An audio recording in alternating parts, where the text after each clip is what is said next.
I'm trying to hype you up, Lupe. I'm trying to give you more respect I here. know. Keep the hype. I do what I can. That's what we do.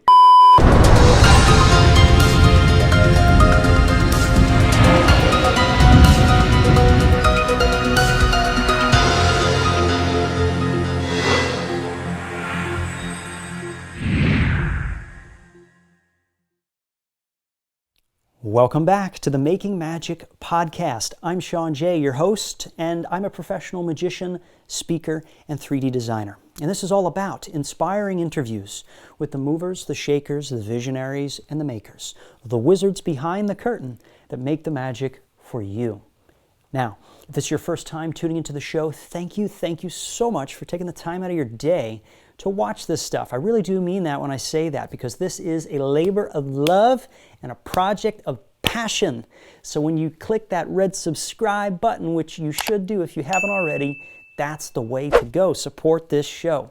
Perhaps you're just listening to the sound of my voice on an app like Spotify, or we just recently got listed in the Apple Podcast Store app thing. If you click the purple app on your phone or your watch or your iPad, type in Making Magic with Sean Jay, you'll find the show. Hopefully you'll decide to leave a healthy 5-star review if you're enjoying my work and this show and you get something out of it. So without any further ado, let's check out my next guest, who is the owner and manager of Nielsen Magic, a legendary company that specializes in a line of magic apparatus for magicians and the buying, selling, trading, and reproduction of vintage magic posters.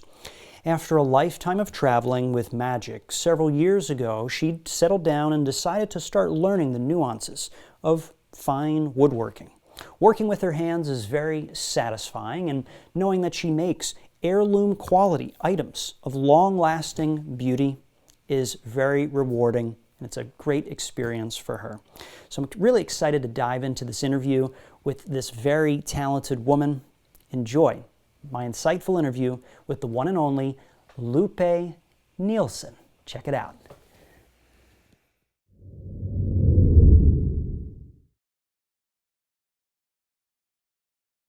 Hey Lupe, welcome to Making Magic. Thanks so much for being here. Hello, Sean. How are you doing? I am great. I'm so happy to have you here, just not only for the diversity's sake of this program, but just because you really fit the bill as far as what I'm looking for as a guest in the show. Okay. So I'd always like to open the show with a story, and I'd like you to tell us the story of the very first thing that you, Lupe Nielsen, made. It could be good or bad, and funny stories are always welcome. Okay, the first item that I made by myself when I was a kid was a square circle. Now, I also made with my brother because I was at the time probably like 12 years old. So I made with my brother a substitution trunk. So made that probably at around the age of 12 or 13. That's And my brother impressive. was handling the power tools because we only had a track saw at that time. And so we had the track saw and we had hand saws. We almost didn't have any tools. So what happened was I acquired a set of Abbott's plans for uh, for a substitution trunk, and I told my brother, "Hey, let's make this." So we went over to the hardware store or the big box store and got some oak, which was a really dumb material to use because oak is so heavy and so clunky. But I didn't know any better. I was Right. a kid. So so my brother was handling the big scary power tools, and I was reading off the plans. Okay, we need to cut this length of wood, this length of wood. So between the two of us, we managed to make a nice substitution trunk. So Wow. Do you have that an was estimate an about? illusion at that time. But by myself, I used to make a lot of things that were lighter in nature, smaller props. So I made a square circle. Made have made a bunch of other little props, that I used throughout and whatnot. And of course, the magicians with their secrets. a torn and restored newspaper, or using rope, prepping the ropes for Professor's Nightmare and smaller effects like that. As a kid or a teenager, that's pretty cool. You get to make your own, little props that you need on a weekly basis to do your show. That's fantastic. And do you happen to remember like a rough estimate of how heavy that sub-trunk weighed? All oak? I have no clue, because you see what happened in Panama, where I grew up. We didn't have a workshop. I lived in an apartment building. So Get it? we worked on it over at. My father was a radio engineer, so there was an area, if from the radio station that he worked in, where they had the transmitter and an antenna for a radio station, and they had, of course, an area that we could use. And so we brought all the tools up there, and we could use that. And that area was used by people to fix cars or to make things. So you had your makeshift space. You didn't have a professional studio. Uh-huh. like right. like Nielsen Magic has now. You've got more of a professional setup, but you were just making do with what you had in Panama, right? Yep. And that's how a lot of people start. It's just as long as you have a space, and you have the tools, and you have the knowledge, and even if you don't have the knowledge, right, you can always learn as you go, which is, I'm sure you did plenty of that, right? That's basically what you have to do in order to make anything or to learn anything in life.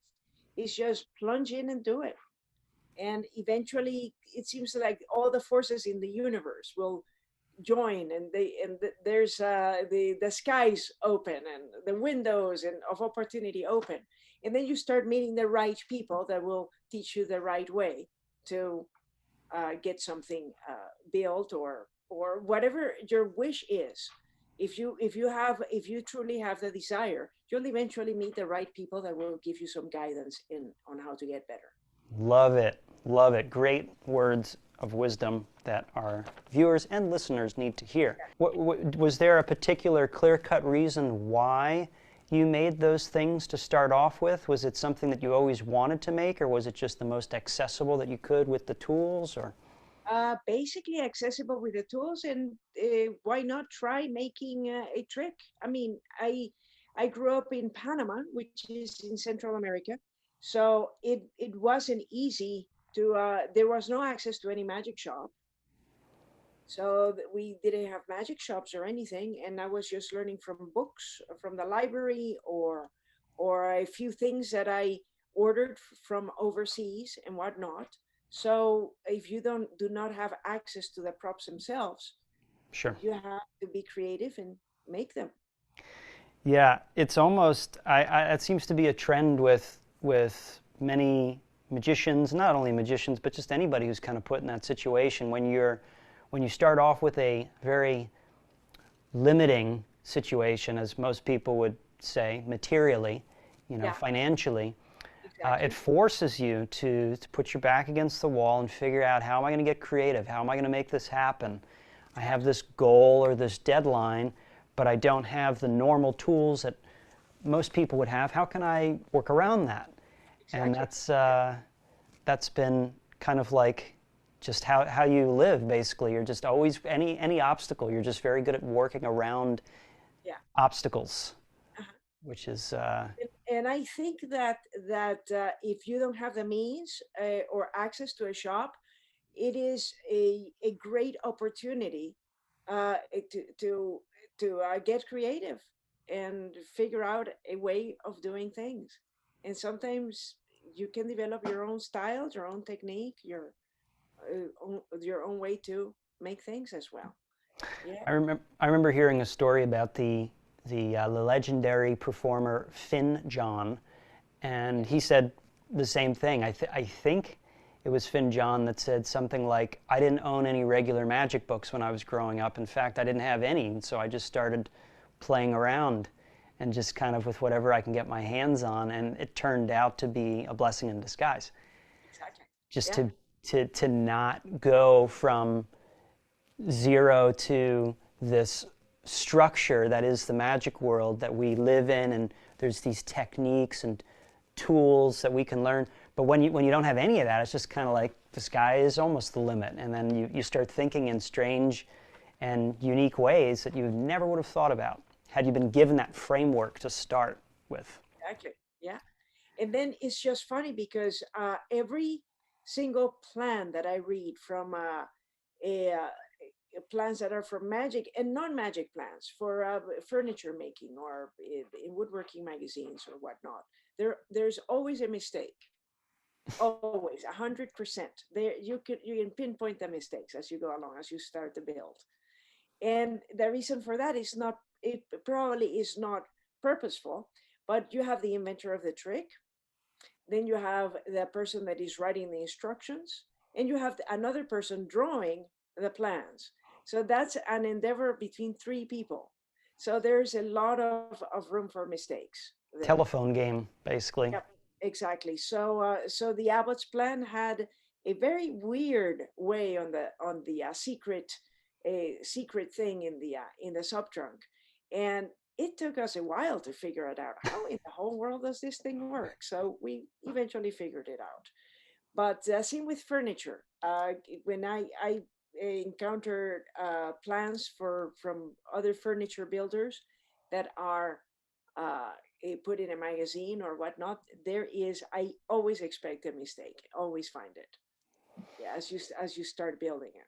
That's interesting because I would think that a beginner, or maybe this was you when you started, it would be very frustrating because, like for me, I would go out and get a plan and go, okay, I got the blueprint how to make this thing. Now I could finally make this thing. Now all I have to do is follow it step by step, and I'll be good. Yeah, And then it's like, how come this is at that angle? This ain't gonna work, right? exactly. So that's why when you start a build of whatever you're building, and my favorite thing to make is just regular furniture. So when you start a build, uh, you do not. There are certain magazines or certain publications that as you give you a cut list, do not follow the cut list. You basically have to start seeing what is the essence of this piece, what are the main supports. You start from those supports, or from the bottom up.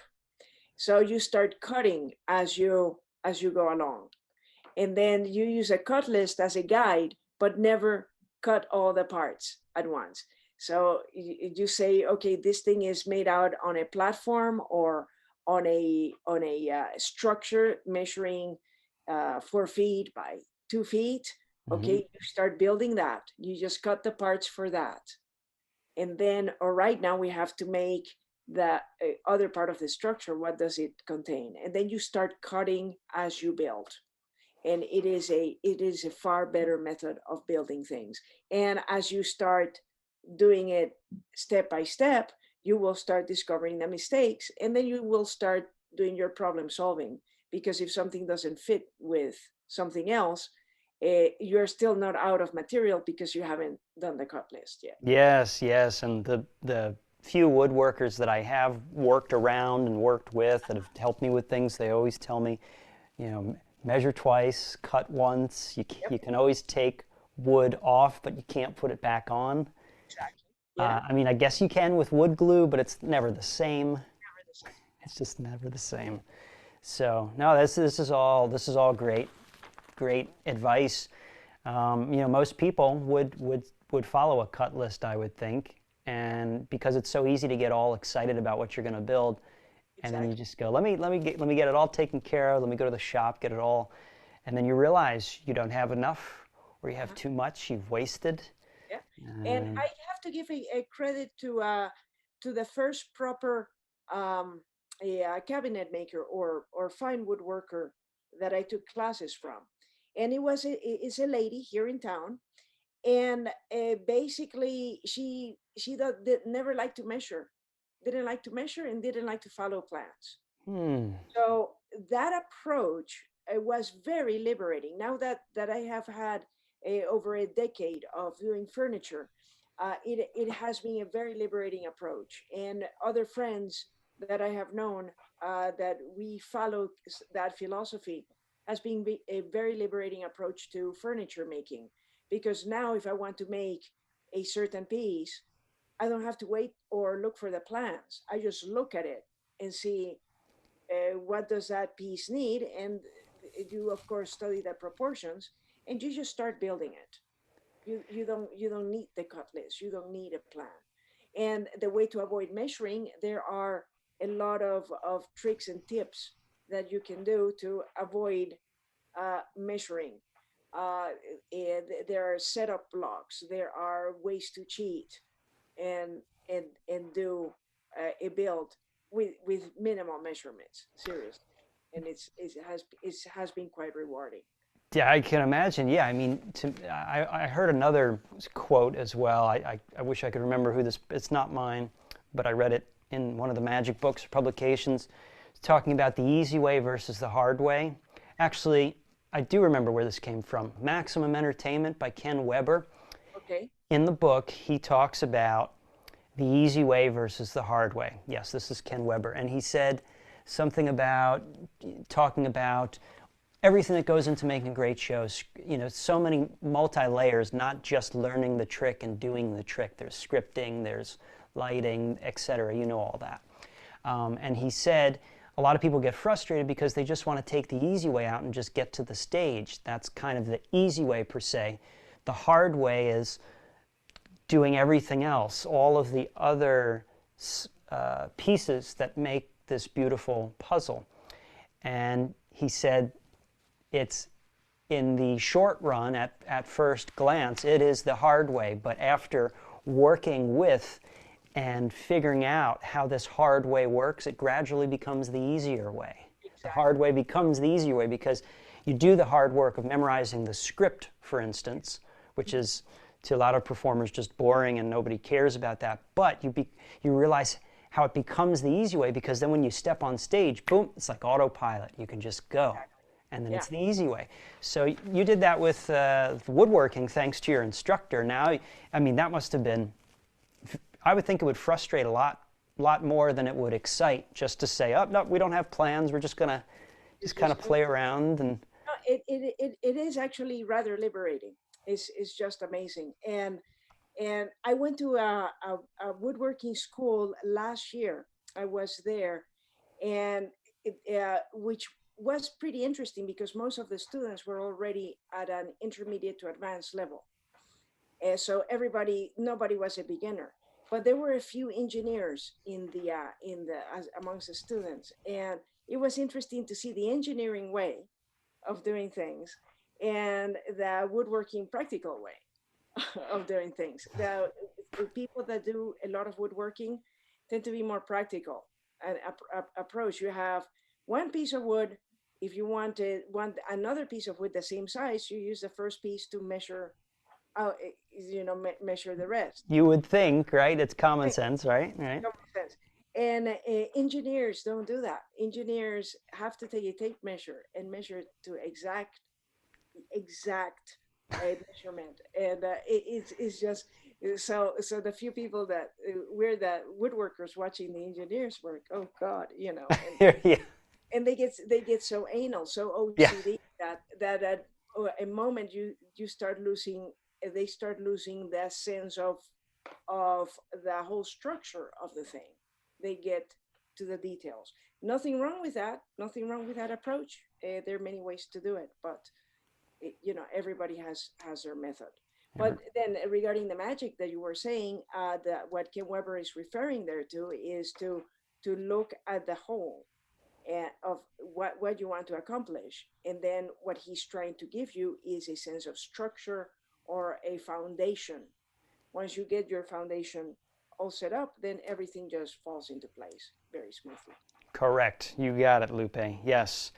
And going back to those first initial pieces, I don't know, you may have mentioned this so far, but I may have missed it. Was there anything specific that you learned from making those first initial pieces, the square circle, the sub-trunk? What was like the big takeaways? they were a means to an end. At that time, Okay. my goal was just to perform magic, and I just needed props. Oh, simple goal So and just simple thing. Okay, we need to. I need a big production. Square circle is a perfect production item. Pretty easy to perform, easy to make. Really, so it was a means to an end. So my focus at that time when I was beginning magic was to perform magic, and I performed as much as I could. So I was out as a teenage magician performing every single weekend. Three, four, five shows a weekend, and just go one after the other. it's So awesome. that was my whole goal at the time. So it wasn't necessarily building things. Now, eventually, I went to theater school, and my specialty, I wasn't attracted to the acting part of theater. I was attracted to the backstage part Okay. of theater. So then eventually, again, it was building things, and it was stage carpentry, which is quick and dirty. Get it done, make it look good from the front. It doesn't matter what it looks from the back, as long as it's well supported and well and stable. Because in a few weeks you're going to strike the set basically and throw it away. Tear it down, yeah. Yeah. So, yeah, so that kind of that's where I was actually going. I was going to ask what was that transition moment where you went from just using it as a means to an end, then being interested in the backstage theater stagecraft. Then there must have been at some point where you realized you had a natural talent towards doing that stuff, right? Yeah, I like working with my hands basically. and Okay. uh, and yeah, it's just I like the people backstage in the theater world. I enjoy the backstage. There's different personalities in whatever endeavor you go to. So you have the acting part. They're more emotional, more touchy feely type of personality. Mm-hmm. More you know they're much more emotional in feeling. The backstage people are more pragmatic, are just, hey, big deal, we're just putting a show here.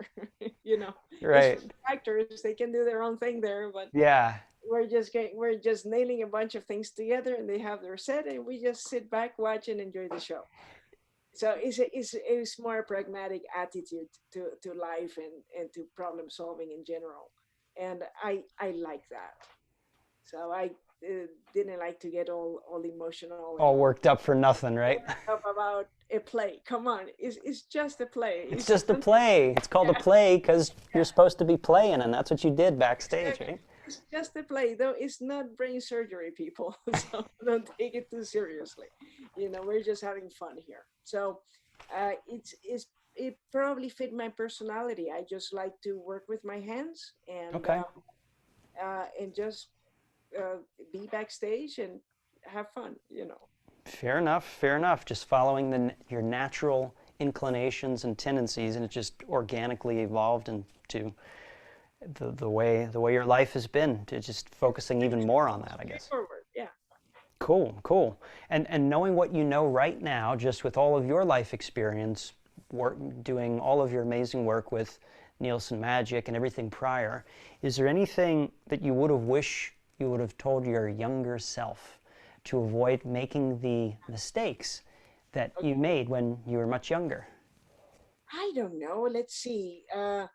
Basically, everything, all my life experience has added up to who I am now. Sure, right. And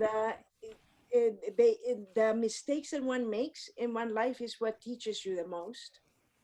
So I have no regrets. Everything has been for a reason. Um, I wish I would have probably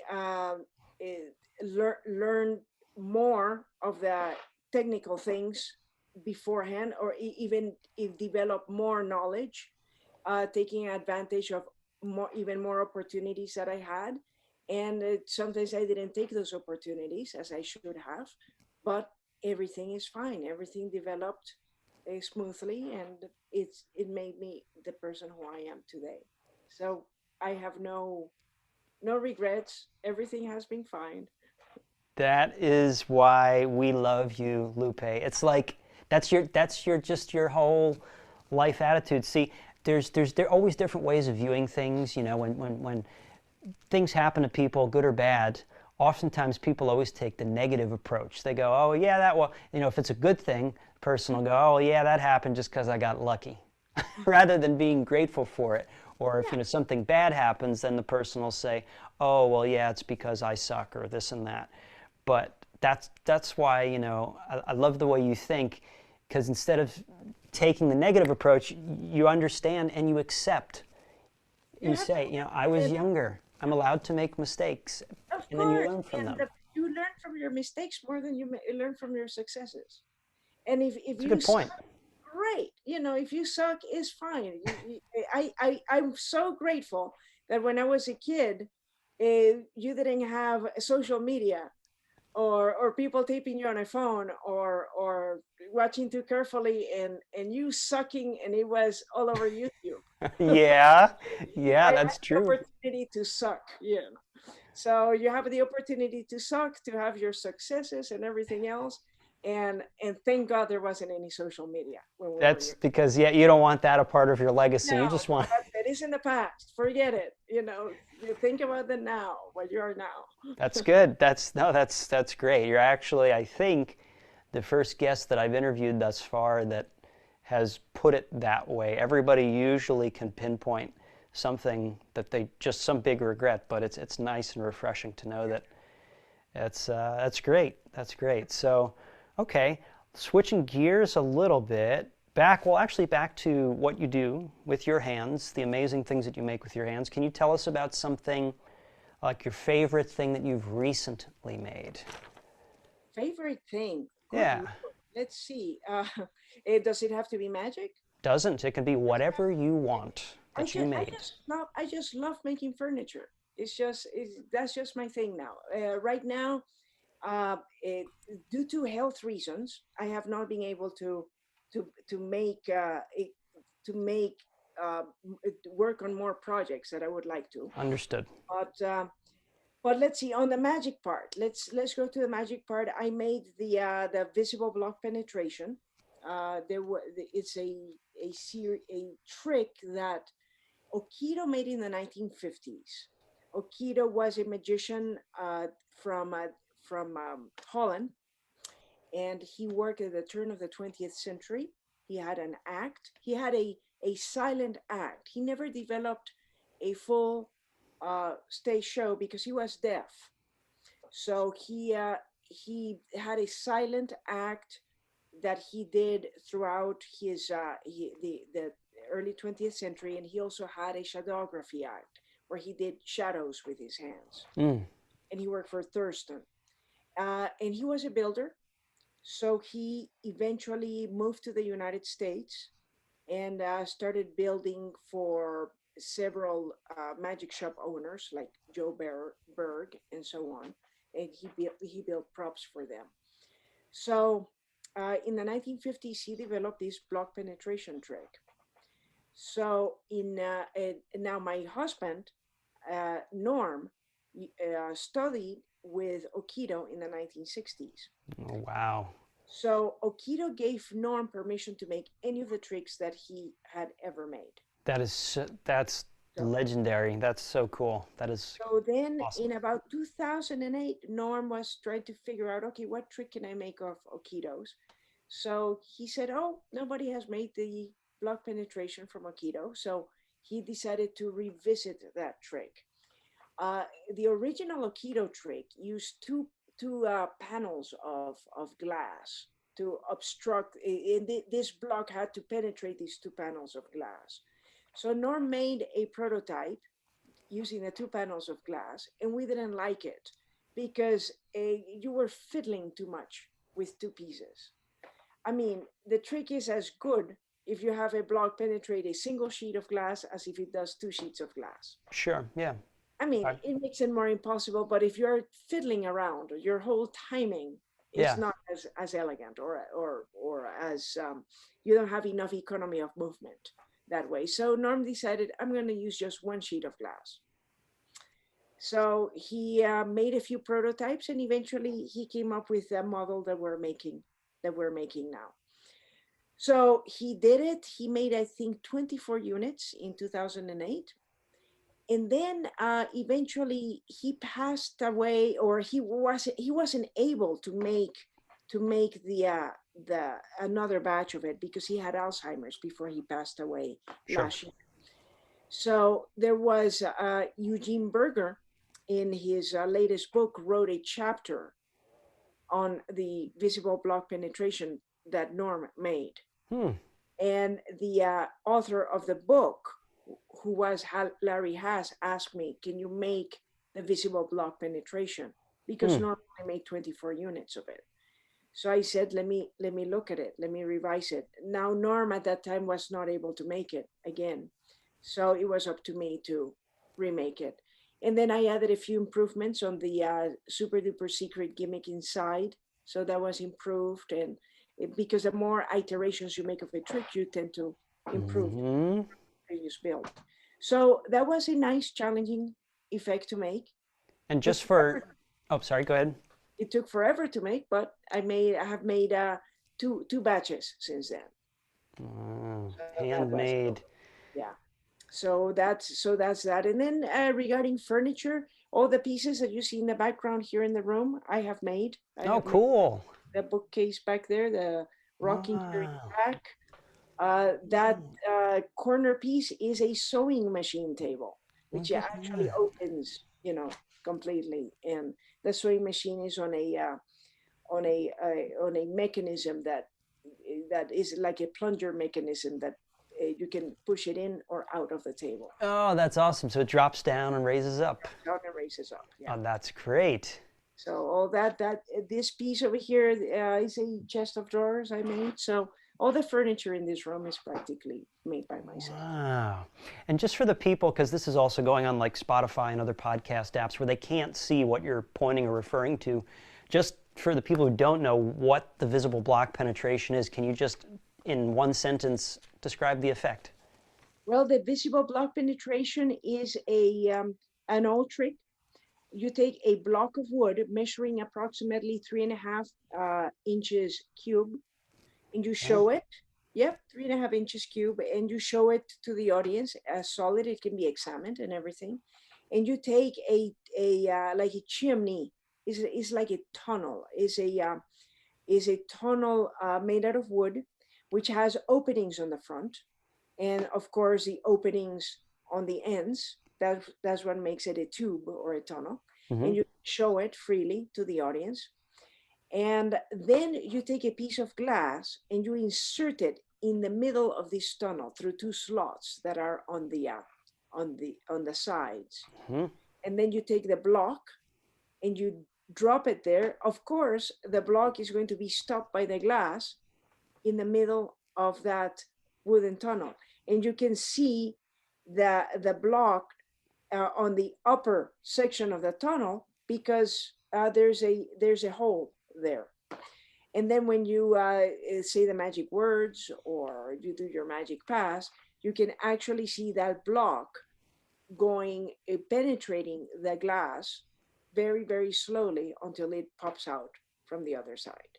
From top to bottom, slides all the way down. All the way down. So that's a visible block penetration.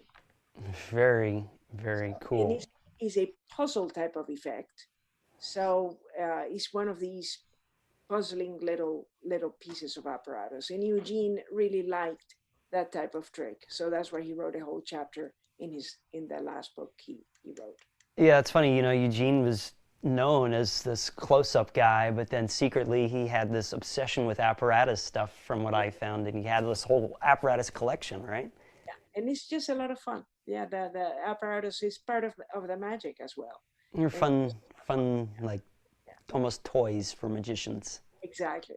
But not to discount the hard work that you put into these handmade. It's not like a toy you give to a kid. It's a professional prop. But exactly. Magicians appreciate the toy factor in the sense that it's the moving doors and the levers and the secret mechanical things behind it. That's what I mean. Yeah. And when well presented, a prop trick can be made very special.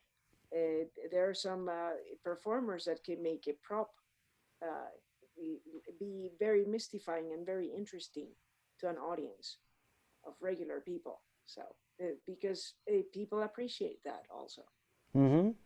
I think Jeffrey Durham, over in the UK, he does some like really has some very specific, Yep. strange looking apparatus, and then he builds this whole amazing story around it, and he does it, and it works. Exactly. And actually, talking about Jeffrey Durham, let's see, last year, yeah, and I think you have interviewed him. You interviewed Ray Lum. Recently, yes, Yeah. he'll be coming out You told me that before you you. have interviewed him, and Ray has an array of customers because Ray is an illusion builder. That's his specialty. Hmm. So, in there was one customer he had to make a few illusions for, but then his customer asked for a little Jeffrey Durham box, and Ray calls me anytime people call for the smaller props, he calls me. If they're made out of wood, he calls me, and he says, "Can you make that?" And I says, "I don't know. Let me take a peek." So I looked at Jeffrey Durham's book, and the prop that I had to make was the Jeffrey Durham prediction box. And that was a nice challenge. I even contacted Jeffrey Durham in England, and I asked him, did I do it okay? Did I videoed myself performing it for him, and did I get it right? And he says, "Oh my gosh, you did get it right. Nobody had made that trick." He even gave me permission to make it. So who knows? Oh, nice. In the next few years, if I decide, I might make a limited edition of that particular box. I think you've earned it because you're probably, like you said, the only person that actually did it Actually made properly. it, but it was a client for Ray that wanted that little prediction box. And then Ray likes the big things. Ray is a master welder. He does the welding, the big things. And then anytime you have these little tiny little boxes with secret compartments or springs or whatever, he just doesn't have the patience for the little chisely, thing, doing little carvings with a chisel, or the little tiny wooden penny detailed things. So he says, "Lupe, can you make that smaller prop?" And I says, "Sure, let me try it." you know There you go. Well, it's a synergistic. You yeah. guys work well together. He did mention you. He said a lot of great things about you. He also hinted around at a really cool special project that you guys are going to team up together. I don't know if is it okay to share that now, or can I just hint uh, around at it and you can? that's so far super secret project so far. Okay, I won't say a We're still, thing about it we're still now. working on that one. Yeah. Okay, okay. Well, I'm good at keeping secrets, but Okay. magicians who are watching and listening to this, there will be an amazing collab between Ray and Lupe, combining the best of both Oh yeah, no, Ray is worlds. amazing. Ray's an amazing builder. He's very anal, very detailed oriented, and whenever I need welding, because I don't do metal work, I just say, "Ray, this can you can you weld?" Help! Yeah, and when he needs woodworking work, he comes over to my workshop and we work on little things like that. So it's That's fun. awesome. Yeah. So yeah, you and Ray work really well together. That's obvious, and it's so cool that you guys are not far from each other too, right? He's my neighbor. He lives like 4 miles away from my Look at house. that. Yeah. See, and it goes back to what you were just talking about, right?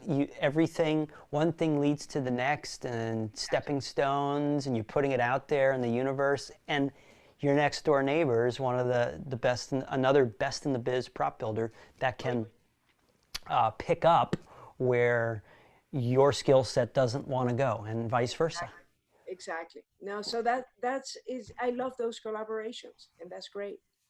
Yeah. What maker techniques, Lupe, would you say that you're best at? I know woodworking for sure, because we've talked a lot about that, but is there any other type of ways or methods of building that you'd say you're into?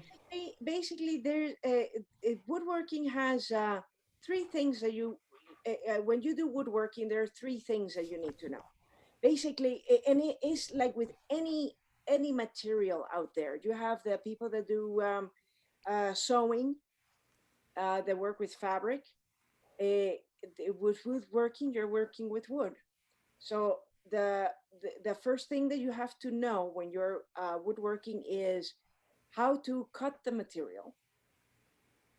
So the tools that you have, jointers, planers, and saws, are just meant to cut and tame the material that you're using. Mm-hmm. Then you have to learn how to put it together, so that then you have a whole world of joinery. So then you learn all your woodworking joints, your butt joints or your dados or whatnot, or your dovetails or whatever you use to connect the material. And then the third aspect of woodworking is you have to finish it. So then you learn about sanding and about how to prepare the material to finish it properly. Are you going to paint it? Are you going to oil it? And so on. So and probably as a subdivision of that finishing is putting the hardware on. To me, hardware is like putting jewelry on your piece. Mm-hmm. So those are Yeah. the three basic things that you need. It's nothing complicated. It's just cutting it, taming the material. Then you have to put it together, and then you have to finish it. So all the tools in your workshop are geared to those three specific aspects of woodworking. That's a good point that you bring up, because see, I don't consider myself a pro woodworker by any stretch of the means. I always ask for help when it comes to that.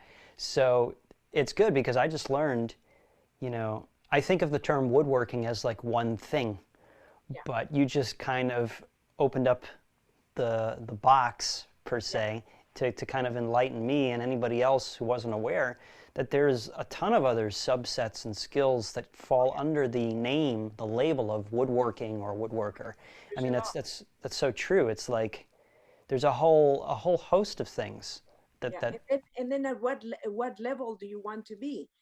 You have your basic carpentry skills, which will help you build a house, but it is nothing.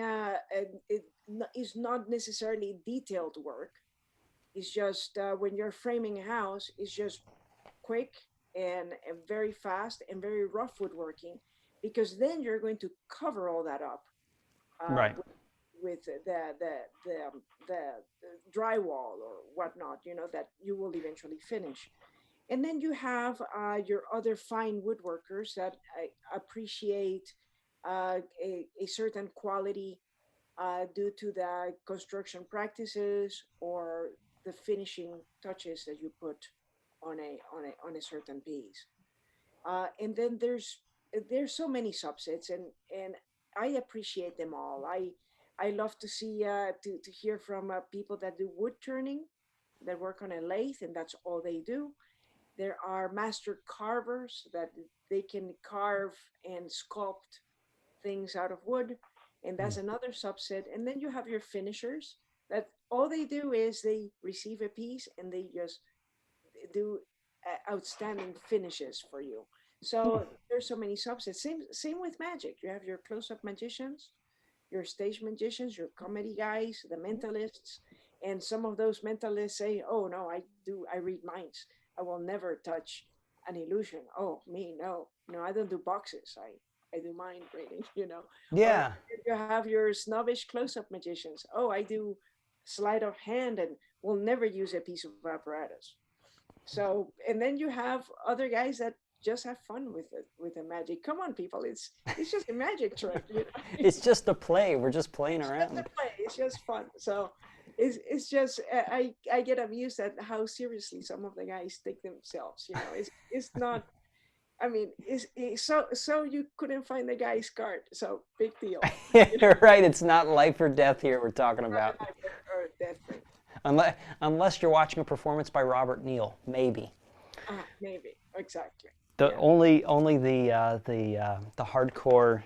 aficionados know who Robert Neal. But yeah, um, yeah. It's no. I like your attitude. I like your attitude about life. I like your attitude about woodworking in general. It just makes a person live a better quality of life. It shaves off a lot of stress.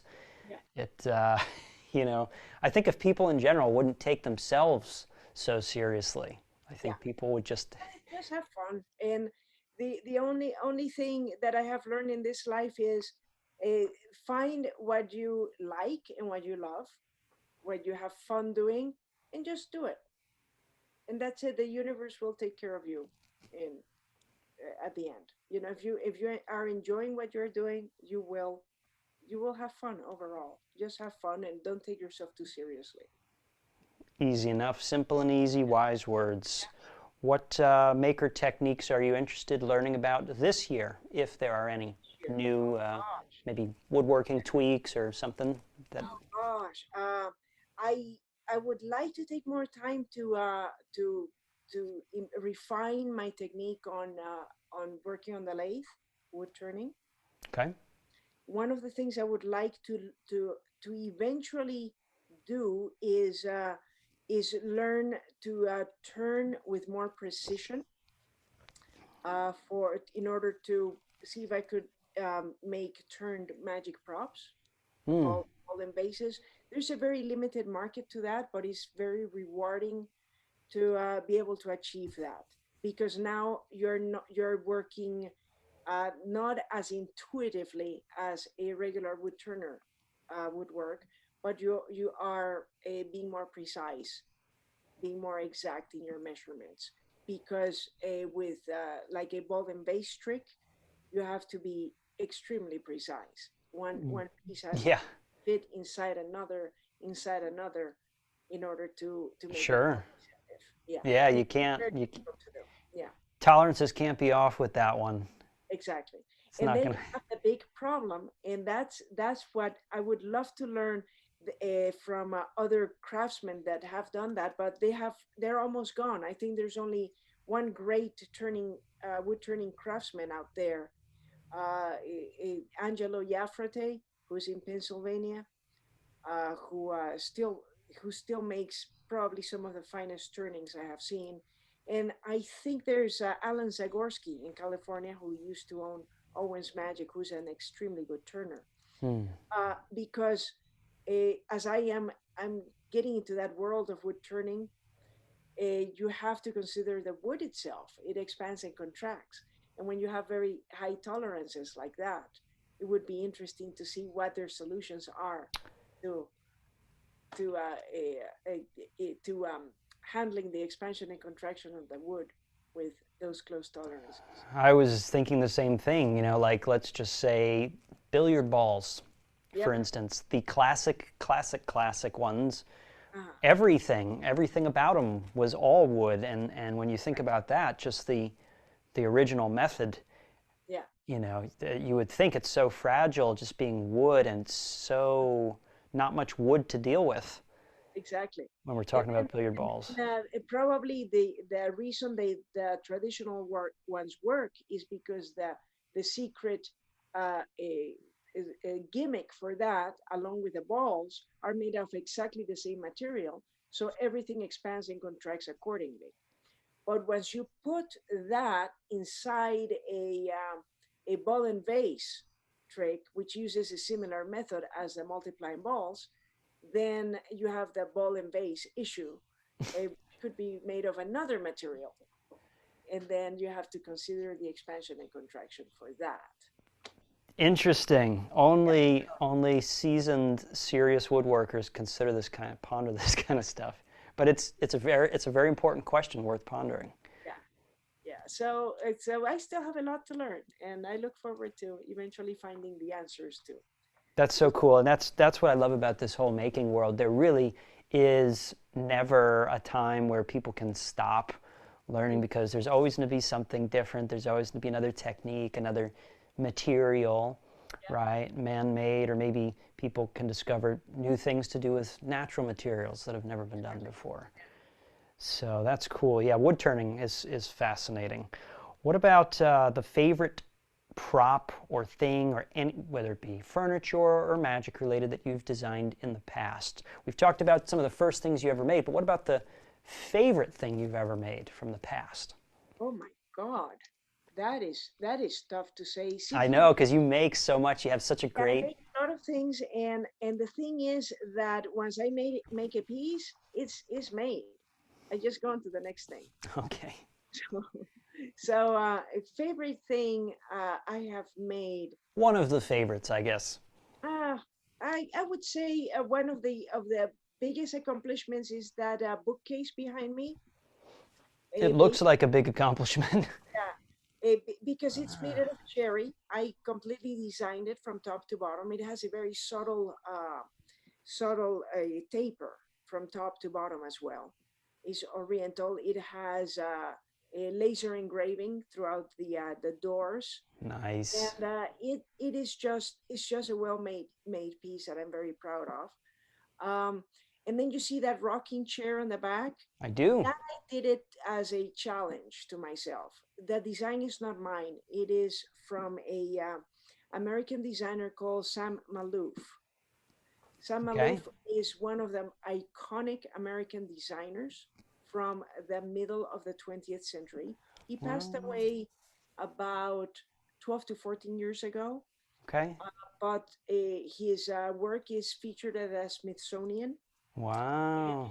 yeah, he basically is his designs in American furniture making are are iconic. They are like if you're in the magic world, you see you hear names like Divern and or whatnot. That's what San Maloof is to furniture making. So Okay. that design of the rocking chair, the Maloof rocker, is completely iconic. And Hmm. what makes that chair very special is that it is hand sculpted. There's not a single straight line, except for the uprights that hold the the hand rests on it, the armrests. There's not a single straight line on that. Everything is sculpted by hand. So it And took me about 200 over 200 hours to make that chair. whoa. And there was no turning involved because that's kind of like a new thing to you. So you're. No, actually, there was turning. Oh, there was. Yeah.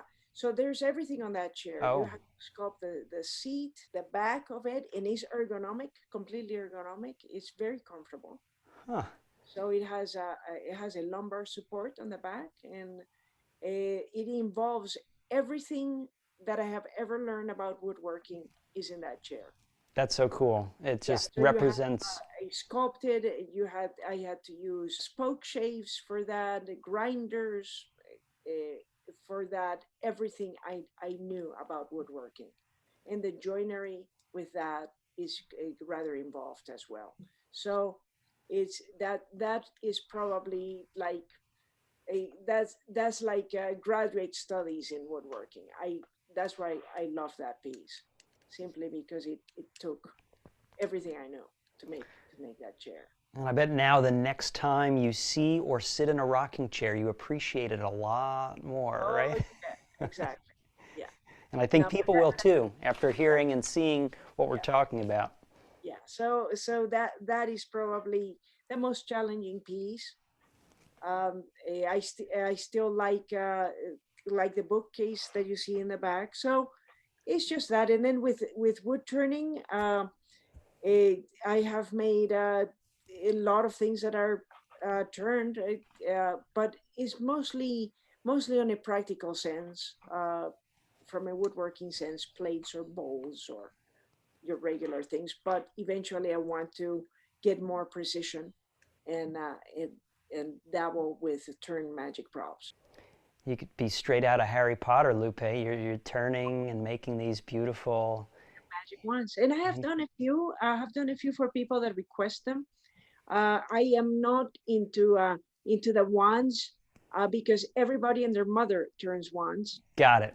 So but when people request it, I have done those, and it's a lot of fun. It's really a lot of fun to do that.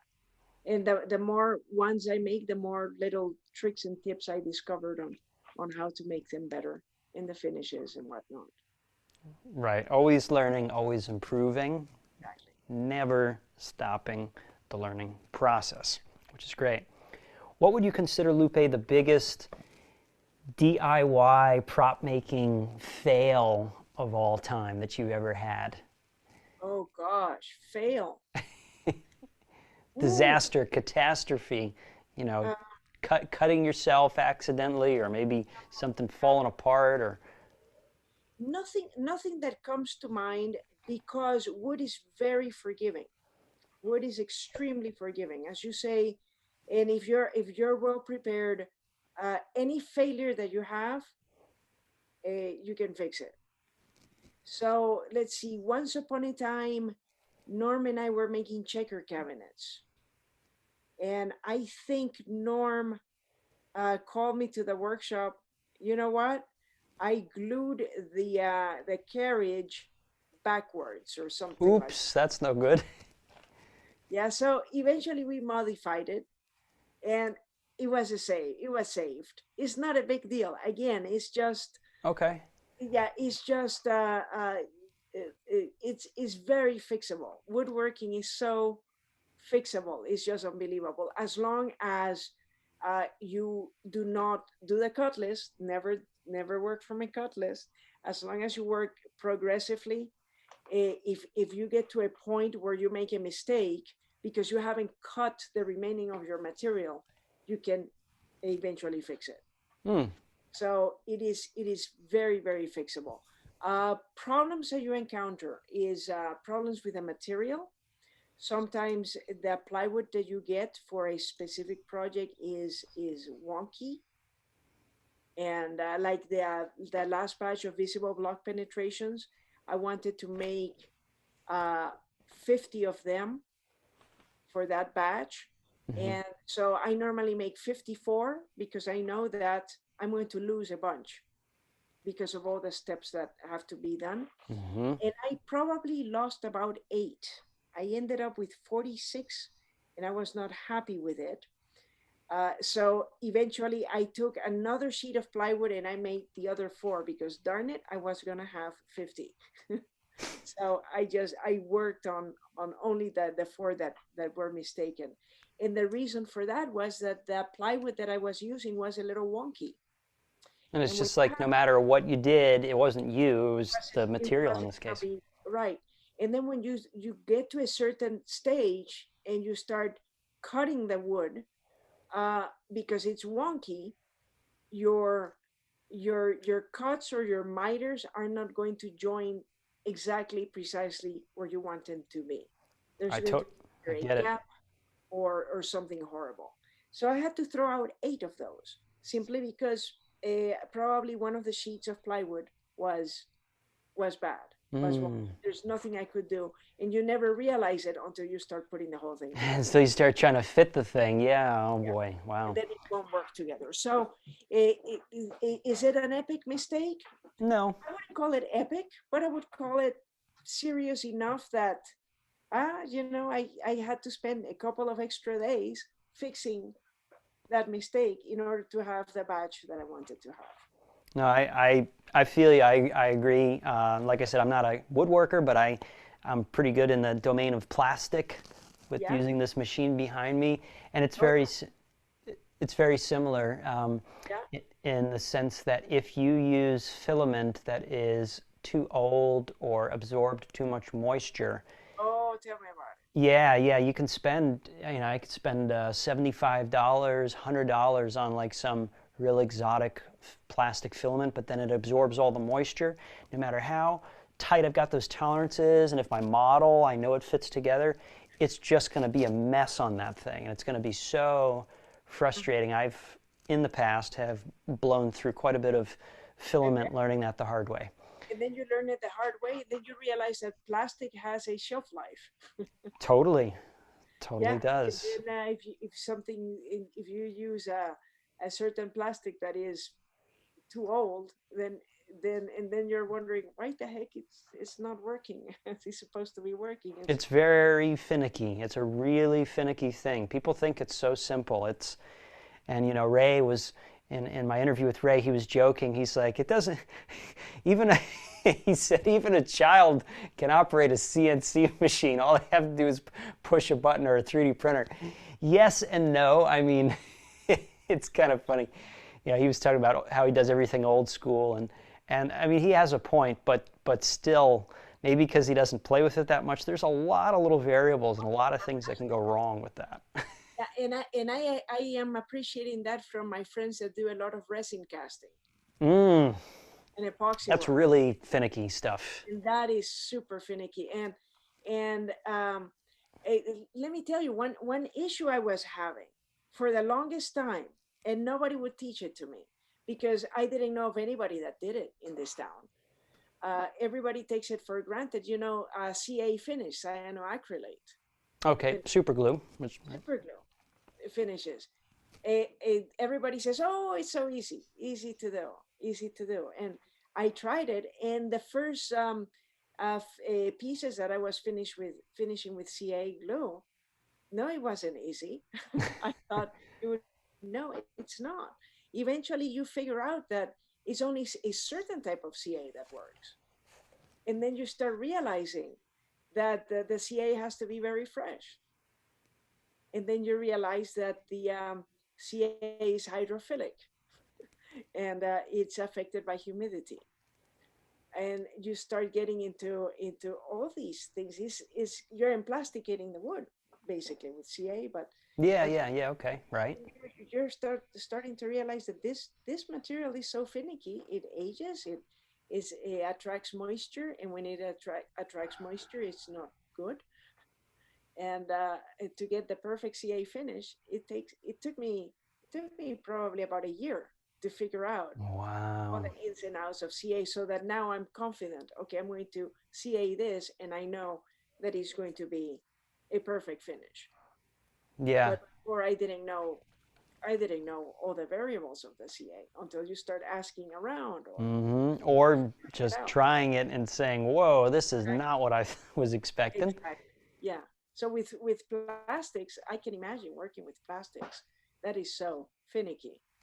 So, Yes. and you know Yes. what I discovered? Because I do a lot of picture framing.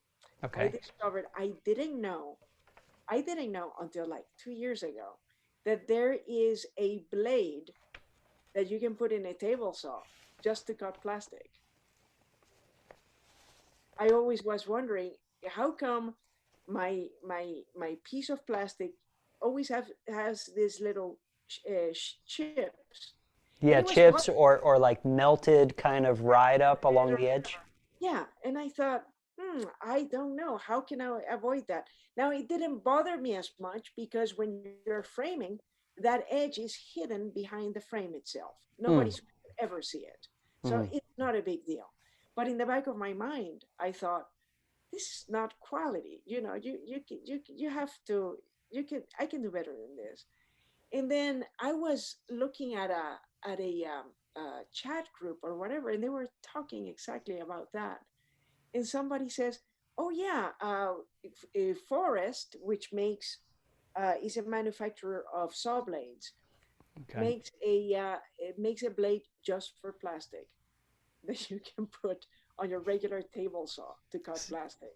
Little things, just little things, right? Yeah, and then is that blade is like almost $200. Two hundred So you dollars. got to really want to be cutting some plastic. I ordered the darn $200 blade. So you wanted that perfect cut on that Wanted plastic the then, perfect cut, and guess what? It was a perfect cut. and you I thought got it. it was great. And why is that? Because of the way the teeth are Heat. oriented on the blade, and the way the heat is dissipated, so that it doesn't melt the I was plastic. going to say it has to be something to do with heat Yeah. because I know anything like I use a Dremel, and when Uh-huh. I use the spinning, just a simple spinning blade on anything plastic, you either have to do it really slow, or Uh-huh. you just have to be doing a rough cut that you don't care about looking like you just Frankensteined it together because it always like melts up, like Yeah. exactly what you're saying. Yeah. So Friction. I finally figured out at least that part. So now my framing inside and out looks perfect. I don't Hey, there you I don't go. have to feel kind of kind of like that weird feeling. Oh gosh, that plastic is a little bit chipped on the inside, you know. Although nobody's going to see it, you know that is chipped, and you would like to improve it. Oh, well, that's what represents you from the rest. You know, a true artisan, a true artist. They appreciate and are aware of what things look like on the inside and the outside. Exactly. And it's just, it makes you feel better probably just to know, you say, okay, if I'm going to stick my name on this, Yep. it better, and if somebody really looks at this, I want this to look good from all sides, not just the front like the theater pieces, right? Exactly. Yeah, that's it. And is there anything you've ever created by accident or had this Gosh. strange accident and then it turned out to be amazing? By accident. Oh Yeah. gosh. And it was our chop cup teacups. Initially, the chop cup teacup was designed by a fellow that used to work for us called George Murray. And George Murray, very creative builder.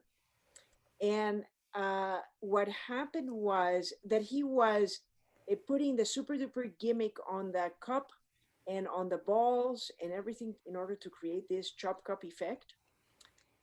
And what happened was he was using these rubber balls initially. And then one time he sent a batch, and I was testing all the batches that he was making. He sent in a batch, and he was using these wooden balls. And we thought it doesn't work the same way as the rubber balls. And then I started playing with that chop cup. And then I thought, oh my gosh, it makes, I love the wooden balls because I discovered I was doing it's a move that is in the Chop Cup book written by Mark Wilson.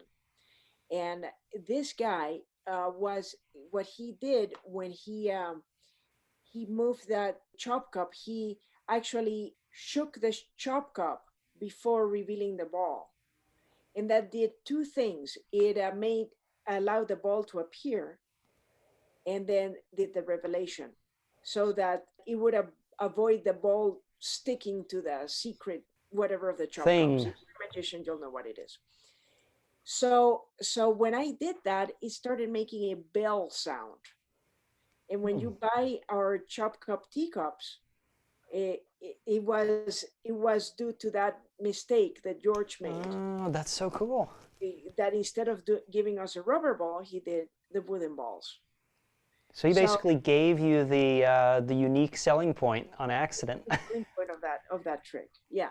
So that's where a happy mistake, makes the trick better. Yeah. So you looked at these things and you said, "Hey, wait a minute! I wanted the rubber ones." And then you started playing around. You're like, "Whoa, this is a whole new dimension. We got sound and." Yeah, exactly. And I forgot why he started doing with the wooden ones. It's because he couldn't find rubber balls that day or whatever, and he found that. And that's how these things always happen. It's kind of like you're not planning for them. It's, sometimes occurs out of frustration. Then you're looking at it and then you say, why was I so frustrated? This is actually better. And exactly. And then, of course, you start finding ways of making the wooden balls in a more efficient way. So then we took over the making of the balls themselves. And then George was still making the cups. And then eventually, George eventually retired, so we're still making those props. But he passed it along to you guys. Pardon?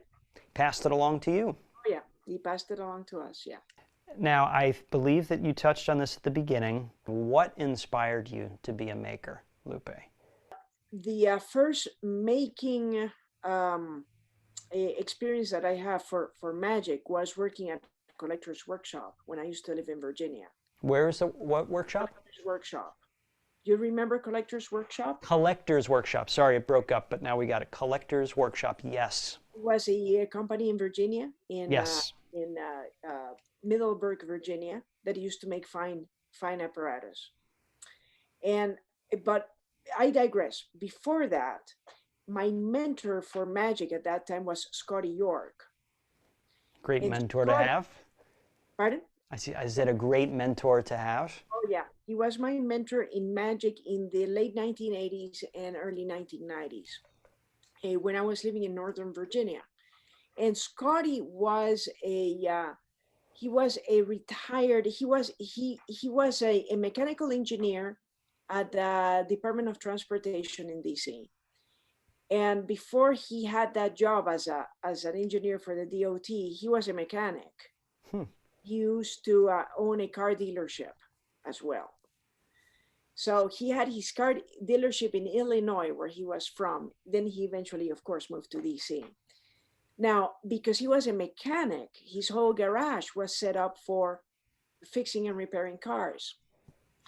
And he was a very good welder. He had a good knowledge of do-it-yourself items. And I remember I was at his house and he got a prop that came in the mail. And I think it was a prop from Collector's Workshop. Hmm. And he opened the box and it was this ring grinder of some sort. And it didn't have a bottom on it. And it bothered him. And he says, you know what? I'm going to put a bottom on this thing.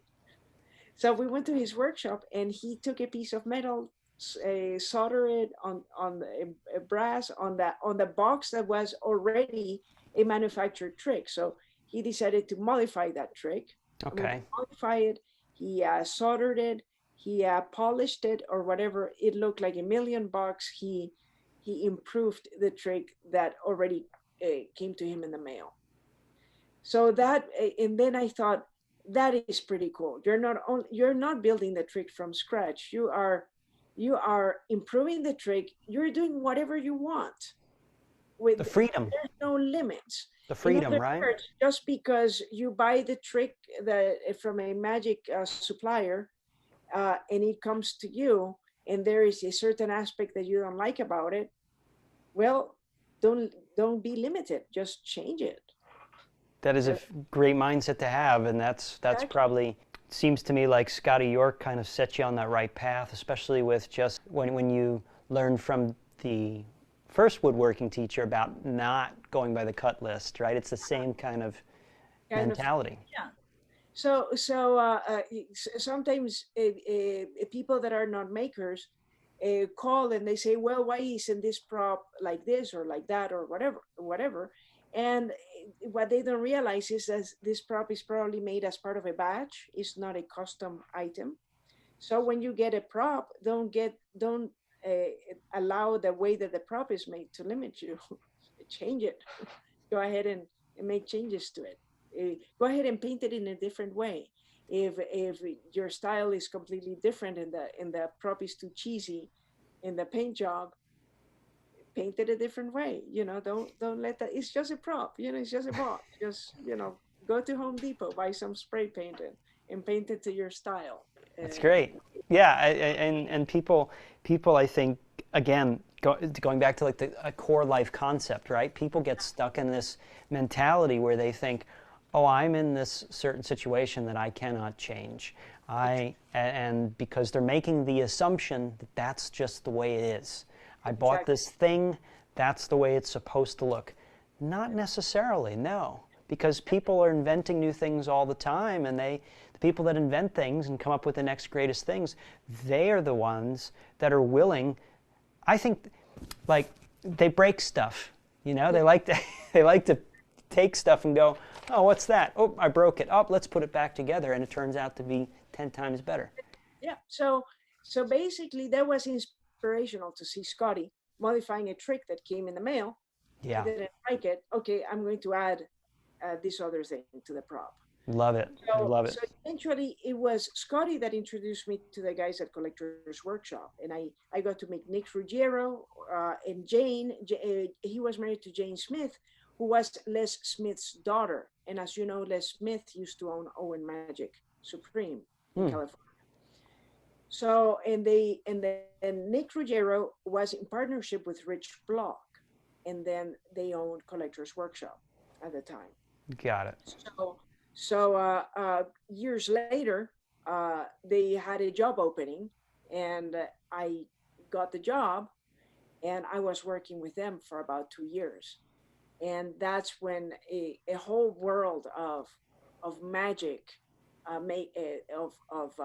prop making the prop making business Yes. open to me, and it was really cool to see. The whole workshop had, I would say, two master cabinet makers. They were not magicians, and then everybody else, the rest of us, we were just assisting. Now I was a rookie there, so they gave me all the dirty little jobs that nobody wanted to do, like making springs. That's a thankless job to make springs. Polishing, that was a thankless job too, or making little teensy metal parts for whatever trick they were working on. All little important things, though. They're little, but I mean, you Little thing. need good springs Oh, you need good to make. springs. You need the person that polishes that brass. So If you don't have, if you have something left unpolished, what good is that? It that's doesn't it. look museum quality. So it was a great learning experience. And the other part of my job there was to do the bookkeeping.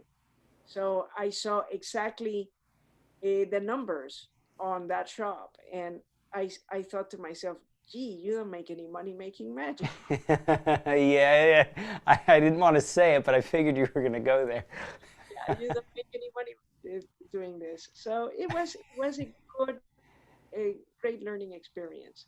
Which And probably, oh, go yeah, ahead. and Nick didn't like to hire magicians. I was probably the first or second magician that he had hired in collector's workshop. Well, I wonder Because, why that was. well, magicians tend to Flaky. want to perform, and they don't want to put the time to learn how to build things. I would say that's generally true. Yes, most magicians, they want to just buy the thing and do it. And do it rather than build it. Yeah, So Nick hired people that just were woodworkers. that makes sense. Yeah. And in my case, because I was the magician there. I used to test the things that the other guys made, and some guys were really upset at me sometimes because I remember. Do you remember the jumbo sidekick trick? I've heard of it. Jumbo Sidekick Yeah, is. jumbo Oh, sidekick. yes. The big cards, and the person takes the fake gun and they knock the stuff off. Exactly. Yeah. Yeah. And so that trick relies on woodworking. It relies, and I'm going to reveal one little secret: electronics. You have Yeah. a very electronic, complicated thing to achieve the movement of certain parts at a certain moment in the routine. Right. It was complicated. So I remember one day Skip, who was one of the master craftsmen there, gave me a batch of 24 jumbo sidekicks. He put them on my bench. Here, I finished this, test them. And the following day, I came back and I gave him 18 back. Here, fix them. He was really upset at me. This is no work. And then, because he was a woodworker, blame the guy with the electronics. Yeah. I made He didn't want to make all that stuff all over again, right? Exactly. He didn't want to fix them, But eventually everything got fixed because Too proud of his work. exactly. Who's So this newbie magician telling me my stuff does it? That's exactly what he was thinking. yeah. So that was that. So he gave me 24, 6 worked. I gave him 8. Wow, 18 were crap, and you're just like, nope, So he not had happening. to argue with the electronics guy. Yeah. And between the electronics guy and the woodworking guy, they eventually got it over. They hashed it out, right? They said, it's all Lupe's fault. She told me, no, it was you, no, it was you. No, she doesn't know how to do the trick, Yeah, you're telling me they're all wrong because she actually doesn't know how it works. See, I built the thing. That's probably what it, yeah. Yeah, so it's just hilarious, So Yeah. Yeah, so you It's learn a lot from that. which is a good lesson, right? To take pride in your work, but never to discount the feedback of others and others that are not even in your field per se, or it could be beginners in your field, or like with magic, and I'm sure this happened a million times with you and Norm. You guys are working on a routine, and somebody else will suggest something, and that somebody is like not a magician. They don't know anything about it, and it's just like this random offhand comment from a layperson, and you go, hey, I didn't even think that's really weird. I never thought of that one. Exactly. That's actually a great idea. And then it's like these ideas, they come from people where you'd least expect it. Yeah, and listen to your audience. And listening to your audience, yes. The audience will tell you what you're doing right or wrong. I agree. I agree. A lot of people don't listen to their audience, and they go, how come it doesn't get the right response? Start opening your ears, right? Listen, look, Exactly. take in the feedback. Is there anybody currently that we talked about Scotty York, Y-O-R-K, like New York. Is there anybody currently that you look up to in the makerspace, whether it be woodworking or magic? Makerspace, well, not as much as makerspace. Well, there's I have my current mentor, teacher for wood turning. His name is Jimmy Clues. He's here in town, and anytime I have any questions regarding wood turning, he's the man. He's one of the top 20 wood turners in the world. Wow, lucky you. He happens to be in our backyard. So That's people so from cool. all over the world come here to Las Vegas to learn from him. And he and his wife have become good friends, and we see each other often. But he's a good resource to have for wood turning, for instance. And Perfect. maker space, there are so many people out there that you admire. There is, and it has nothing to do with magic. There is this gal that I follow, and she does something that I don't do, which is wood carving. And Okay. she's in Russia. Okay. They're big on that in Russia. They do a lot of wood carving in Russia. Yeah, and she is into carving, and I follow her avidly. And she's on Instagram as Tatbal Carvings, and she's like a virtuoso in chip carving, which is an aspect of carving that a few people do in the world. You actually carve on a piece of wood using a little knife, and you create little chips of wood. Like an X-Acto knife, just kind of. Like an X-Acto knife, but it's more than an X-Acto knife. But she just chip carves, and she spends 8 to 14 hours a day chip carving. That's all she does, and she's in her early 20s.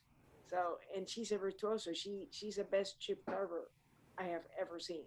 So it's like mesmerizing to see this woman work. And what was the name again? Tatiana Baldina, I think that's her last name, but it's Tatbal, Tatbal Carvings. There's another fellow that I follow. His name is Carl Jacobson, and he's a wood turner, and he's a general practitioner as far as wood turning is. If people want him to make something, he just makes it. He just goes ahead and makes it, and does a whole YouTube video on it. Or what a nice guy! Wow, look at that. Yeah, so people ask him, "Do you have a signature piece?" No, whatever. If they want me to demo this or that, I'll figure it out and I'll turn it. See, because he's probably another person. He doesn't take everything so seriously, right? Exactly. He's just having fun with it. Now, before we go, are there any resources that you recommend to anyone interested in this kind of woodworking? You know, because this might be very appealing to people who are just learning about Lupé or listening to Lupé talk right now. You know, she did mention that woodworking is very forgiving. So if people are interested and want to take this up and start messing around on their own. And my father, who was an electrical engineer, used to tell us was whatever you want to do in life, you just have to do it. I mean, enough of being an armchair woodworker on YouTube. You know, don't watch videos all day long. You just have to do it. Or like if you perform magic, you just have to go out there and perform it for real. Yeah, reading about it and watching videos on it's not going to make you a better performer. You are out there and doing it. So same thing with woodworking or with making anything. So like for instance, if you're interested in woodworking in your local city or local town, try to find a community college or a night school or There might be a workshop or a club out there where there are woodworkers. If you're starting to use the tools, make sure that I would recommend you to take a few basic classes so that at least you can learn how to use your tools without having any accidents. Yeah, that's important. Yeah, it's very important. So woodworking is not a completely safe thing. You can be very safe in it, but you have to learn how to use the tools. So that's the most important thing. And once you learn to use the basic tools, then the sky is the limit. Then you have to figure out, okay, now that you know your tools, what is it that you want to do with this knowledge? You want to make a magic prop, you want to make furniture, you want to carve, you want to finish. What is it that you want to do? And then just focus on that. And once you start, again, like in the world of magic, you start with magic, you join the local magic clubs and start meeting the people around you. Then you start deciding, what is it that you want to do? Do you want to do stage magic? Do you want to do close-up parlor? What is it that fascinates you? And you start through there. Eventually you'll find clubs, you'll find their magazines, and look in the back where the good schools are around in your area or in the United States. So there are so many schools in the United States that you can go to. And Lupe, you are among the best. You are among the fascinating, creative people, makers that has such a great outlook on what you do and life in general. And that's exactly why I have you here on Making Magic for my audience. I know they're going to appreciate everything that you've had to say. And finally, Lupe, where can listeners and viewers learn more about you and your magic that you create? Well, I have two websites. The main website is what I make a living on, which is the magic. Making props for magicians is nnmagic.com.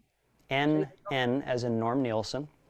For Norm Nielsen, so it's two N's magic.com. So that's the my meat and potatoes website. Got it. Then I have a side website that I haven't really updated as much because I'm mostly making the props for the magicians. But from time to time, I do some local crafts fairs. So I have to separate my woodworking from the magic because I'm selling regular everyday items to lay people. I'm not selling them magic tricks. So my other website is iworkwithwood.com. iworkwithwood.com. Nice. Good domain choice. Okay. Yeah, and then on Instagram, you can see my life story on Instagram on nnmagic.lupe, my name, Lupe. nnmagic.lupe, Lupe on Instagram. And wow, that's so follow Lupe on Instagram. Check out what the amazing things that she does for magicians. She has quite the reputation, made legendary props and articles for magicians made out of wood over the years, all handcrafted, all made with love and care, right there in Vegas, Las Vegas. Yeah, I don't know if it's legendary, but I try to take a lot of pride in my work. I'm trying to hype you up, Lupe. I'm trying to give you more respect here. I know. Keep the hype. I do what I can. That's what we do. You're awesome, Sean. Thank you, Lupe, and you are awesome. And ladies and gentlemen, this was an insightful, fascinating conversation into the life of a pro woodworker like Lupe Nielsen. And you've been watching and listening to Making Magic. It's another episode of the Making Magic podcast. Thank you so much again for taking the time out of your day to check this out. If you enjoy the content, please subscribe. There's a little red button below. Like the video, turn on the notifications. You know what to do. Or if you're just listening to the sound of our voice on Spotify or any of the podcast apps, follow the show. You can listen and learn and be inspired while you're driving the car or cleaning up around the house. So thank you so much, guys, again. Thank you, Lupe, for joining me on Making Magic. And we'll see you guys on the next episode.